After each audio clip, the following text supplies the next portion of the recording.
Welcome, everybody. So, this is episode 3 of Neurodivergence Unfiltered, and I've got a special guest with me today, Sarah Hughes. Welcome, Sarah. Thank you for joining me on the show Hi, today. thanks for So, having me. yeah, you're very welcome. So, we're going to talk about, first of all, your career, because not only are you Miss Shropshire 2003, 2004, you're an actress uh, on TV, you've done films, you're a model, and you're an FX special makeup artist. Tell me Yeah. more. Tell me more. Yeah, I've always been pretty creative, always loved art. And during lockdown, I started playing about with makeup and never thought of doing anything with it, but I started playing around and some people on my Facebook were saying, "Oh, it's really good." So I was like, "Oh, okay." And then I just after we could like go out again, I started to put it to use really, and it just opened up lots of doorways. So yeah, it's gone from nothing to lots of different possibilities. Wow, because I've looked on your Instagram account and it's really fascinating because all the pictures I've seen are just absolutely amazing. You're so creative, and your makeup. And I think I saw one photograph which intrigued me. I thought, wow, this must have this must have taken ages. And I'll just tell the viewers who are watching now. Basically, it was a hand with one finger, I think it was index finger, cut off. And there was like lots of blood. And I was like, I had to look at it about 3 or 4 times because I was like, wow, this is so realistic. And I was like, I can't wait to interview because I just want to know what it was and how did you do it? Yeah, that was gosh, that's gone back some time. That was yeah. All I did was I rest my finger down and I bent my finger up like that, and then I just did some makeup on top, and it's just I think it was more camera angles that made it look real, but it's definitely yeah, that was a very early on one. But So, yeah, a lot of people do say it looks so for that particular shot, that particular makeup act for that hand, how long did that take to do? about 2 hours. I find the more gory, like the more gore, the quicker they are to do. So it didn't I don't know why. It just yeah. But it's yeah. So what's the best? What would you say your most important piece of makeup, whether it's FX, makeup modeling? What's the most? What really sort of like uh, stands out for you? For me, it's being an actress and my special effects because it means that if I don't necessarily get the part, I can always then sort of say, wow, she needs a special effects artist, you know? Or sometimes I get taken on jobs because I can do both. So on days when I'm not needed for lines, I can still tag along and you know, do my makeup basically.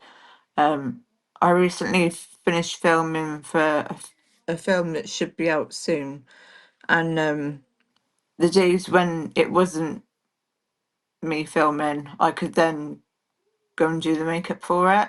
So at least that way, like in the credits, I'm in there a couple of times, not just once. You know, Yeah, and tell so tell me about that film. Do you play a part in that film, and what's the film about? I didn't have like a main role because I think I joined the group a lot later on once it'd already been sort of cast. But I play a surgeon, um, a girl called Kirsty. So I did those two. Obviously, when you're filming, you're there for a lot longer than what you're actually shown on camera. So I was there like all day, but then on those days when I weren't being used, I then did the makeup for it. So it comes in handy. Yeah, wow. You sound very multi-talented. That you've got all these creative skills. So you've got a young son who's autistic with dyslexia and ADHD. Tell us a little Yes. bit about your son and how is there any like life challenges or is anything you can tell us in particular which has made supported you or not supported you with you and your son? So s- my son's called William, he's 12. Um, I think the one thing that I've got from his whole journey of all the diagnoses is to not give up. Um, it's a very long, slow journey. I think, as parents, when we come to think that maybe our child has this or maybe they have that, we want it done instantly. I want a name for it. I want medication for it. Because you want it instant, don't you? Because you don't want your kid to suffer in any way. But it's a long, slow process. That's what I've come to realize, and to not give up. And yeah, it's When did you first realize he was on the spectrum? oh, ever since he was a baby. Ever since he was a baby, I think I was the only one in our entire family. I kept saying, "There's something up with him. There's something that's not." I know that sounds bad, but I'm wording it terribly. I said, but there's something about him that's not, because I'd grown up surrounded with kids. My mum was a childminder, um, and I know all kids are different, but there was just something about him that wasn't like say like all the other kids. Um, he started from an early age putting things in order. When I remember as a kid, I wouldn't even the order of something wouldn't even come into like height order wouldn't even come to my mind. I would just shove everything in a row. But he would look at it for ages and make sure that he got it perfect. And then he also went to a private school. Um, but I think that just made everything a lot harder on him, because um when he was there, I said to them, oh, because he was having one-to-one support anyway. I said, can you do some sessions with him and tell me if you think there is anything. And because this teacher was very old-fashioned and had been at the school for many, many years, she was like, no, nothing wrong with him. He's absolutely fine. So because what she said was, gospel, um, it meant he was expected to keep up with the other kids.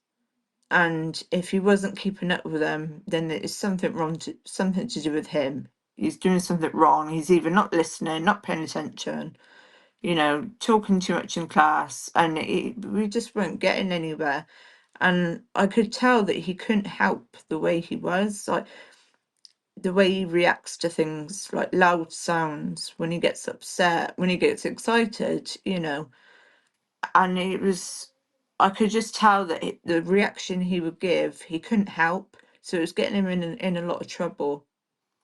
And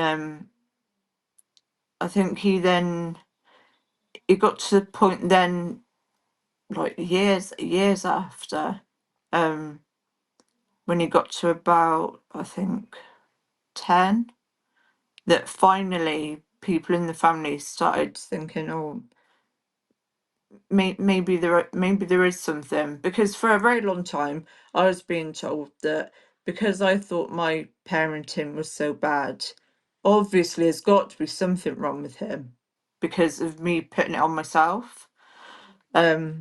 But once he got to about 10, then everyone in the family sort of saw it and they're like, yeah, maybe we should see about getting referred.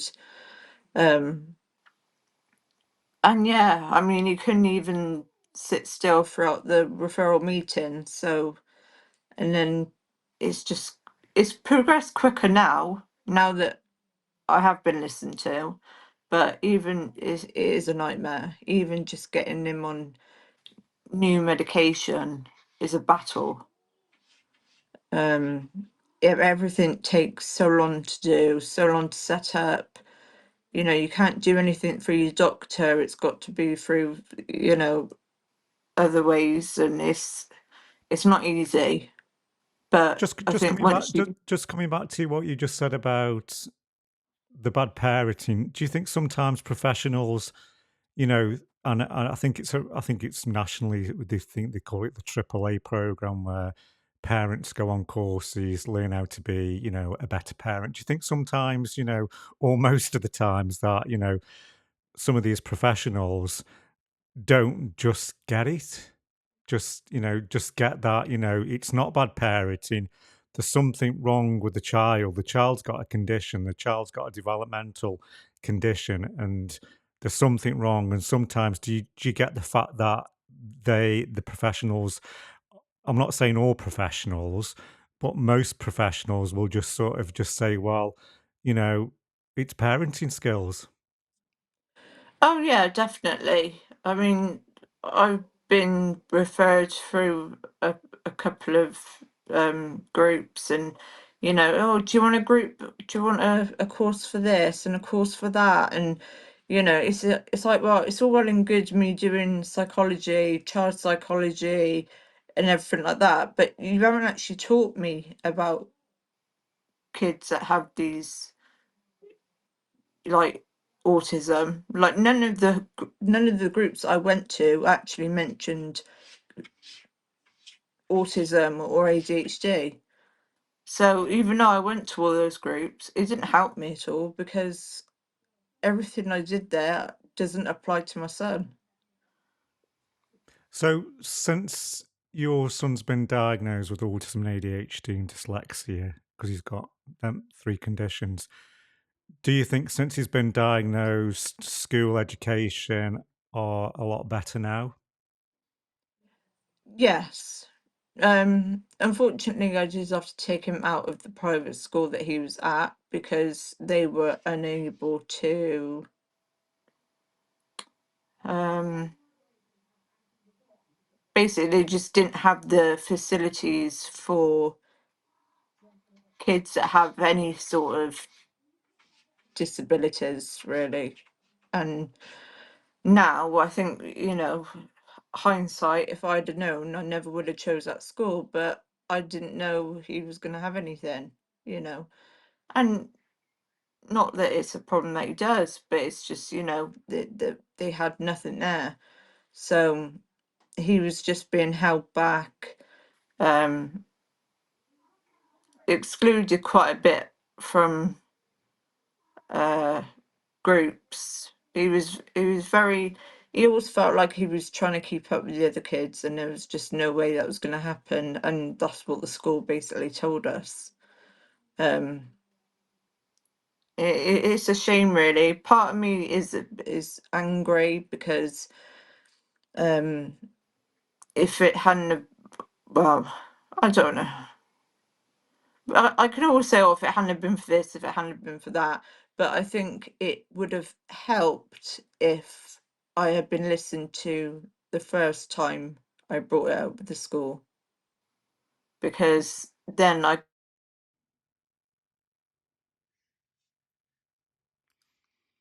So, Sarah, your son seems like yourself, multi-talented. I think I saw one of your videos where you were standing up. I think it was with some sort of songbook, and he had a microphone, and he was singing. Tell me more about his singing. Does he love to sing? he absolutely loves singing, absolutely loves it so much that I got him a song teacher, a singing teacher. He loves it. I think that's his main That's his main hobby. At the moment, they do change very quickly.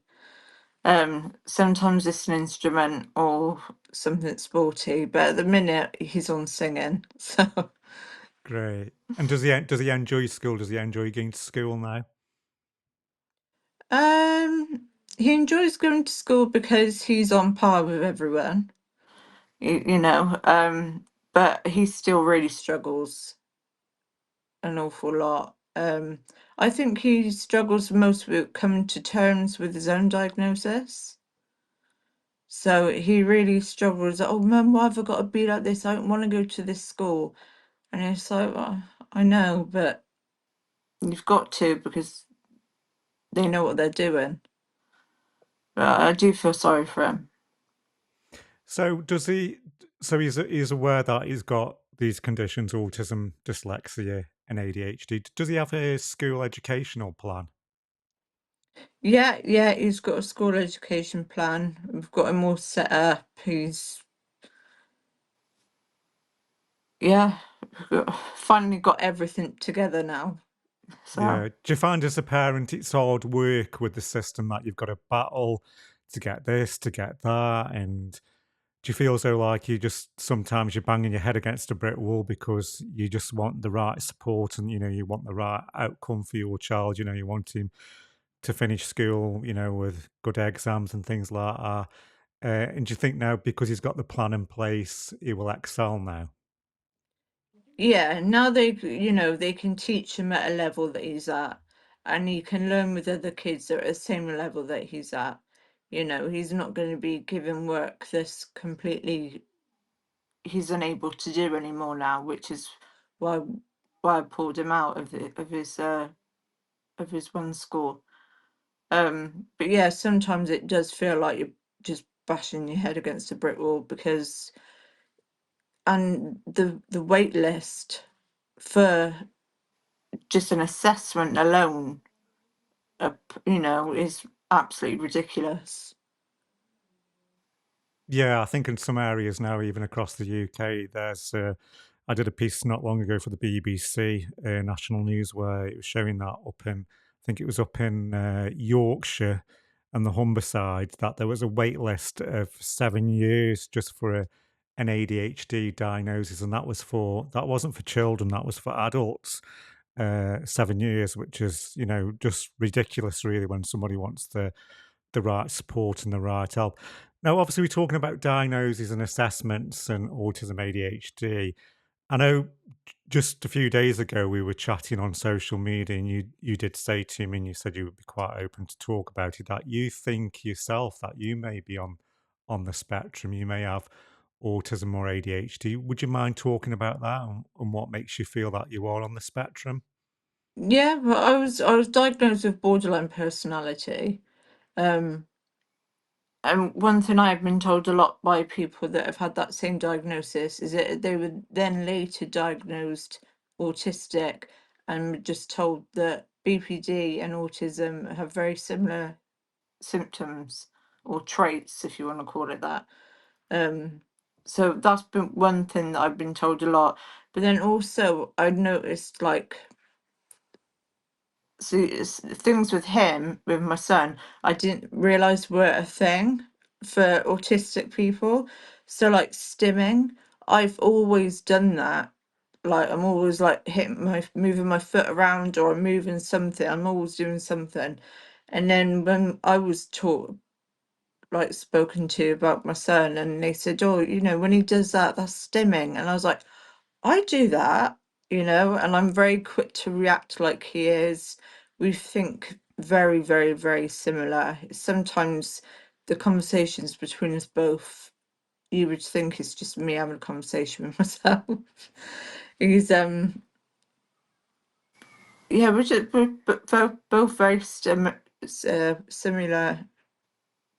quick to respond. So, people listening to this on social media and on the podcast, just tell people, because probably a lot of people don't actually know what borderline personality disorder is. So, just explain to the viewers what borderline personality disorder is and how it links in with some people who could be autistic. Well, it affects the way you react to things. That's one thing. Also, it can play with your emotions, so you can be really high 1 minute and then really down the next. Um, which is very much like my son with his autism. Um, obviously he doesn't have BPD, but you can see why they get those two mixed up. Also, I've been told anyway, don't quote me. So have you have you actually gone to your GP and said, "Luke, my son's autistic. You've got borderline personality disorder." Have you actually said to your GP that, I think I may have autism? No, and only because it was a nightmare trying to get my son diagnosed. And to be fair, he's my only sort of priority, and I've managed this long without a diagnosis of it. So, I mean, if it were to, for some reason, get a lot worse and I was really struggling, I may mention it, but I don't know if I will. Do you think you may have ADHD as well, or do you think it's more of the autism? That's a good question. Because I'm not saying you are autistic or ADHD. I don't know because I'm not a clinical professional to diagnose people, but obviously with your very creative skills, a lot of people with autism and ADHD are very creative, and I was like, wow, God, she's really creative. This is really impressive. So would you, obviously you don't know yourself, so uh, there is an organisation which I'm an ambassador for, ADHD UK, which is a national charity, and they do something what's called the right to choose. So if you go on their website, ADHD UK, there's a section on there called Right to Choose, and you can pick your own clinical provider under the NHS umbrella. And basically, if you think you may be ADHD, basically you just fill some forms in online. It's quite simple. Give them to your GP. Then your GP, because you have the right as a person, a human being, to be assessed under the NHS under the umbrella of ADHD UK. So you can go on there, you can pick your own provider. So basically, when I got diagnosed with ADHD, I didn't get diagnosed until my 50s with ADHD. I actually went privately through a lady named Dr. Carol Stott, and then uh, I had to go under the NHS wanted a sort of an official diagnosis of ADHD again. So then I had to go through the right to choose to get another diagnostic label, which is quite crazy, really, to have two labels when a professional's already diagnosed with ADHD. Uh, but if you ever think along the lines that you think, because a lot of women, and I'm quite glad that you brought this up because quite a lot of women out there, which I've had on my shows, and I've got other guests coming on soon on the podcast where they are in the 30s, 40s, 50s. Some of them are in the 60s, where they only just been diagnosed with autism because women actually, not men, women actually mask autism quite well. Oh, okay. So a lot of women mask autism and mask ADHD. So a lot of women, middle-aged women, grown up, even younger women, they mask the condition. Basically, they learn to fit in society and adapt to society, but deep down, they've got a developmental condition. You know, so I always thought many years ago I was dyslexic, but Mm. didn't get diagnosed till dyslexia into my 50s, which is crazy, really, because you think if I had that right support earlier on in school, or even though I left school with many GCSEs, I probably would have got better grades if I had the right support earlier on. Mm. So, would you go down the route of having an assessment, or do you think, oh well, I've coped with life this long, you know, I'll just wait and see. Yeah, I would definitely go down the route of it. I mean, if not for me, just for my son, because he always feels so different. Um, so we could both be the autistics in the house, anything to make him feel a little bit better. But yeah, I'd be really interested in going down that route actually. If if it's available. I was just thinking because obviously it's so hard to get children diagnosed at a decent age. You know, me as an adult, what the way it'd be like for me. But if you're saying that there is a way, then I'd definitely look into it. Yeah, even definitely go along to your GP and just say, look, I've got borderline personality. You've got, someone who's autistic, ADHD, dyslexia. And you just say you think that, you've probably been masking all along your life, and you think you are somewhere on the spectrum. Can you refer me for an assessment? And even though you may have to wait a while, at least you've actually got initially in there to start the ball rolling to say. Yeah, yeah, that's a really good idea. You'd have So to does your son ever say to you, "Mom, I think you're on the spectrum," or has he ever said that? yes. He has, yeah. Yeah, yeah, yeah. A few people have. So is that people and like friends, family, or work Yeah, colleagues? friends and family, like, yeah, I definitely think you've got autism. I'm like, oh, okay. What's your response been to that? That's literally my response. All right, okay. Yeah, So I yeah. don't, what do I say? Probably, but Yeah, I've had people in the 70s who've been diagnosed with autism in the 70s. I remember one lady, her mother wanted to be assessed before she passed away, and she was 81, believe it or not, 81, and she just wanted closure why she was like how she is all her life. oh, So she actually got diagnosed with autism before she passed away. She just wanted closure. And yeah, I think that's remarkable really for somebody in their 80s, to to think, well, why have I always behaved that way all my life? Why have I always acted that way? And she just wanted answers for herself before she passed away. And I remember mm, when her mother did pass away, she got in contact with me and said, thank you, Kevin, for your help, because without you, I wouldn't have got my mother assessed and diagnosed. And she just wanted that closure before she passed. yeah. Oh, it's sad, but it's good that she finally she got what she wished for, you know. Yeah, most But definitely. that's that's crazy though to find out just before you pass away. Mm. Well, Sarah, thanks for joining me on the show today. It's been a pleasure to have you on, and thank you for sharing, your story and what you do and what your son does. And just thank you for being so frank and so open. And this may help somebody out there who may think they've got a condition like, because we've not spoken about this condition before, BDP, that they think they may have borderline personality disorder.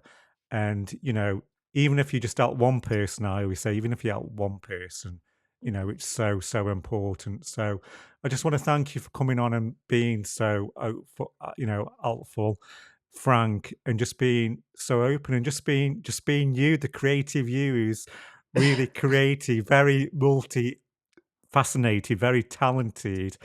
And just give people your Instagram account. Just tell them your Instagram account, what it's called. It's Sarah Hughes official, Yeah, and I would say to literally people, just that.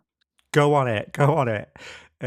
Join Sarah's account and just look at her photographs. I was looking through them the other day, and I was like, wow, she's really good at makeup.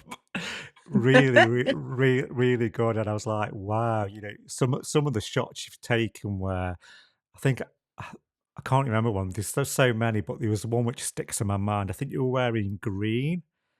I don't know if you can remember which one it was, but you were wearing green and you had like, I think it was like a green dress on, some green stuff in your hair, like green eyeshadow. But it wasn't just eyeshadow, it was like how you blended the eyeshadow and how the makeup. And I was like thinking to myself after, I said to my partner, I said, God, it must have taken Sarah hours to do that. It's not something which you probably just done like within like 10 minutes, 15 minutes. It's like, it's like I guess it is, because I don't know anything about makeup. I suppose it's like do you become like an artist? Because I don't it's not just makeup. It's just like, it's people need to go on your Instagram account and, and to look at the pictures. But I just want to thank you for joining me today. It's been a really great conversation and I've really enjoyed it. And thank you for sharing your story and your son's story. That's not a problem. I'm not the best speaker. I get nervous and I start stuttering. So, Oh no, you've been but brilliant. I gave it a go. You've been absolutely amazing. Thanks, Sarah. Oh, thank you.